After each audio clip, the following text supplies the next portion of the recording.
everybody. I will be sticking to VOC's emission, but this time on the laboratory studies and not on the open ocean. So I'll be speaking today about VOC compound emission from light induced reactions at the sea surface microlayer. The sea surface microlayer is the organic enriched layer present at the air-sea interface with different chemical, physical, and biological properties than that of subsurface waters, and with a thickness of 1 up to 1,000 micrometers. So the sea surface microlayer is known to concentrate many chemical compounds, and especially those that are surface active.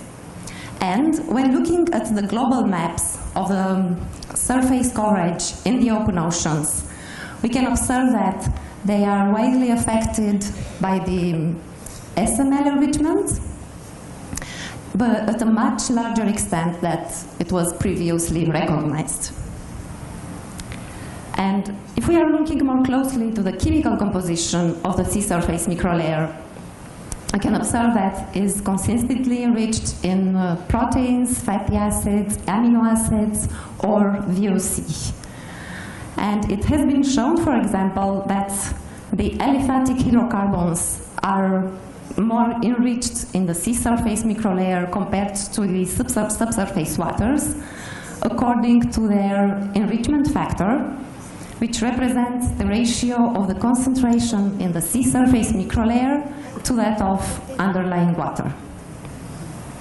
Concerning the carbonyl concentration, it has also been shown that they have higher ratios in the sea surface microlayer compared to the bulk water samples, and it has also been shown that they are presenting diurnal variation, like I said earlier, and that indicates that they are formed by photochemical processes in the sea surface microlayer.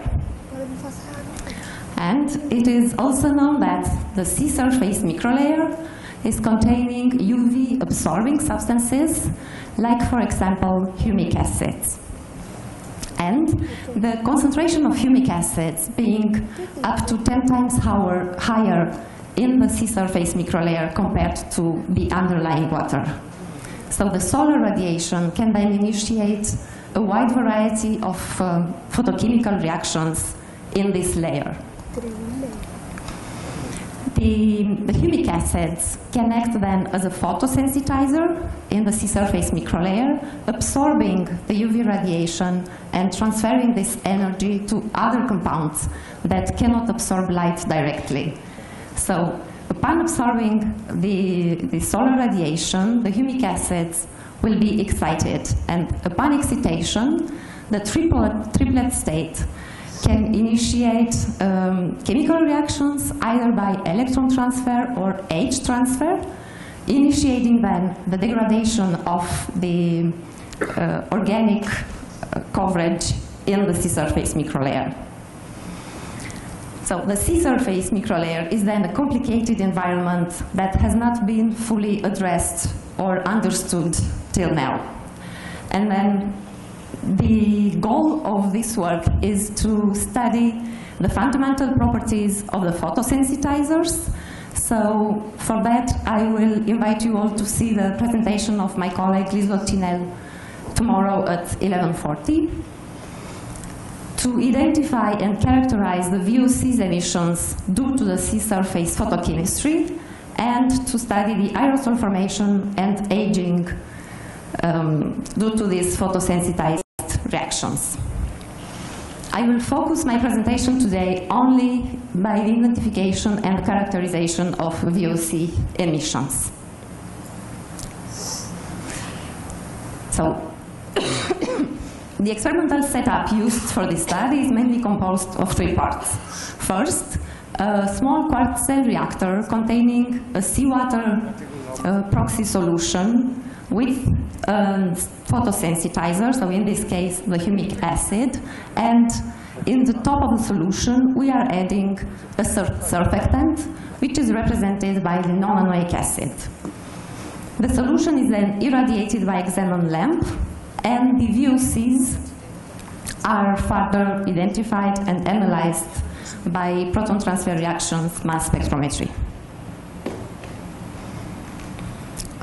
Upon the absorption of the light, we have observed the formation of a large number of classical oxidation products, like, for example, all the alcohols and aldehydes, starting from carbon 9, so retaining the skeleton of the nonanoic acid, down to carbon 2.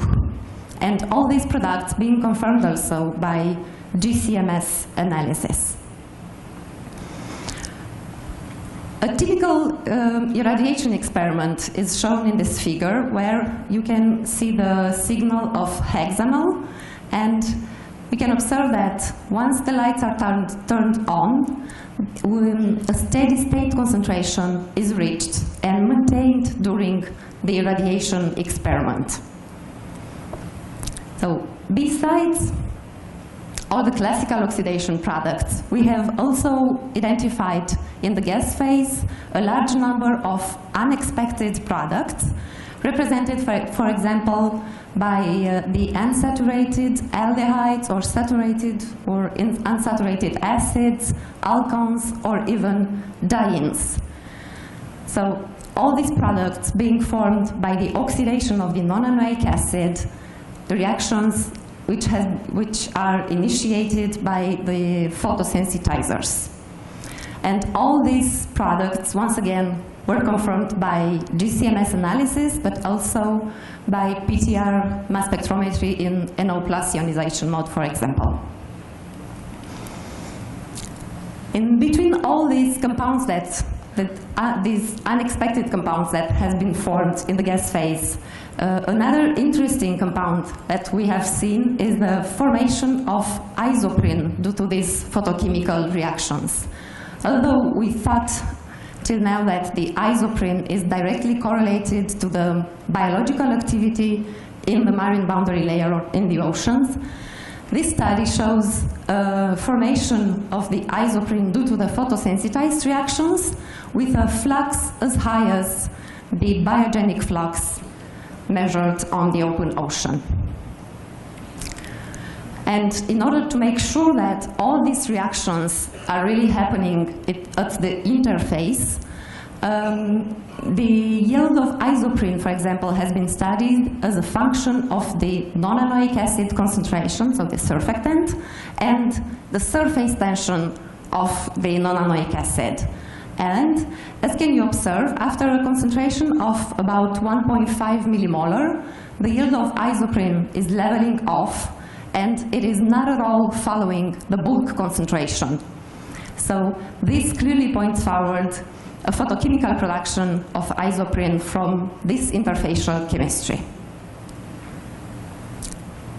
And so to conclude, the presence of organics at the top of the ocean can influence then the chemistry in the marine boundary layer by the formation first, for example, by classical oxidation products, or even more, the formation of unexpected compounds formed for these photosensitized reactions. So in this study shown also an isoprene formation due to these photochemical reactions with a contribution of this photosensitized chemistry up to 100% of the flux of isoprene, which has been measured due to biological activity. And the question that arises is then, can these unsaturated compounds act as aerosol precursors in the marine boundary layer? And I will respond you to this question this evening during the poster session, where our group has two posters. The first one concerning the photosensitized chemistry at the RC interface, the formation of functionalized VOCs and aerosols. And the second concerning the particle formation through these photosensitized reactions at the RC interface, study which has been performed in a simulation chamber available in our group. So, thank you.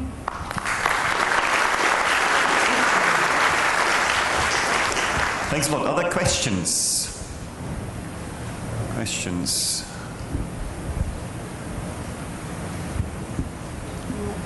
Oh, up there in the back. Yeah.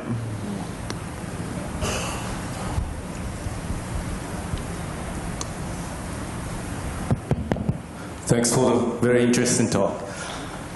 My question is that when you irradiate the xenon lamp, you confirmed that production of isoprene, is that right? Yeah, exactly. Is this due to something, the fragment of the oxidation of the parent product, or something synthesis from microorganisms or something like that? No, first we don't have any biological things in the water, so we have only a salt solution with a surfactant and a photosensitizer, and the isoprene is formed due to the oxidation of this non-anoic acid in the presence of humic acids. Actually, they might be formed by, for example, dimerization processes, because an important key feature in these reactions at the interface is that they are favoring the protonation and dimerization at the interface. So the isoprene might be formed in this way. I see. Okay. It was that the question? Yes. Yeah. Thank you. Very interesting. Lucy. Hi, this is just a comment really rather than a question, but I'm really pleased to see this work. We have measurements taken from the Cape Verde Observatory over a few years of isoprene in air, and I think we need a mechanism like this to explain the observations that we see. It's clear that there has to be something that produces more isoprene in the day in the marine environment, and if you have a biological source happening at depth, that just can't do that. So that was just really a comment. It seems to be consistent with some of the measurements that we have in the marine boundary layer. Thank you. Okay, are there further questions? There's one question. Yinon, where's Yinon? Yeah, in the middle.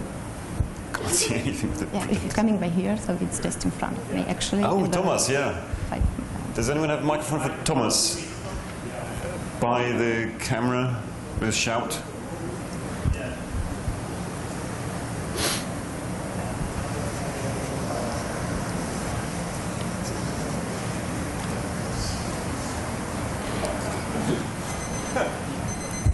Okay, I have only a short question. How did you detect the isoprene? By PTR analysis. So we used the PTR first in the H3O plasmid, in endoplasmid, and also by GCMS analysis to detect it.